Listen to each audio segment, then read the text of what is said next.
Hi, I'm Jonathan, and I'm one of the energy advisors for Home Energy Scotland. I'm here to talk about how you can use your heating controls to help you keep warm for less at home. When setting your heating programmer, have a think about when you need your home to be warm and times of the day you don't. You can set your central heating program to come on around half an hour before you get up and go off around half an hour before you go to bed. If the house is empty during the day, or you feel you don't need the heating on during the day, make sure you set the programmer to go off for this period too. This allows you to save energy and money by only using the heating when you need it. Once you've adjusted your programmer, it's a good idea to check what temperature your thermostat is set to. A room thermostat switches a home's heating system on and off according to the temperature it's set to. We recommend setting your thermostat to between 18 and 21 degrees.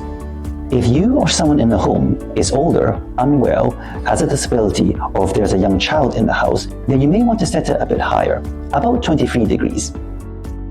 Radiator thermostats keep each room at the temperature you want. Most are just numbered 1 to 5 or use symbol bars. We recommend setting them to about 3 to 4 in rooms you use, but lower in bedrooms and rooms you use less. Turn it up a little if the room doesn't get hot enough. Turn it down a little if the room gets too hot. If you'd like to know other ways you can save money and keep your home warmer for less, then give us a call on 0808 808 2282 or fill in our contact form at homeenergyscotland.org/contact. We have a team of friendly advisors here, so please get in touch and find out how we can help you.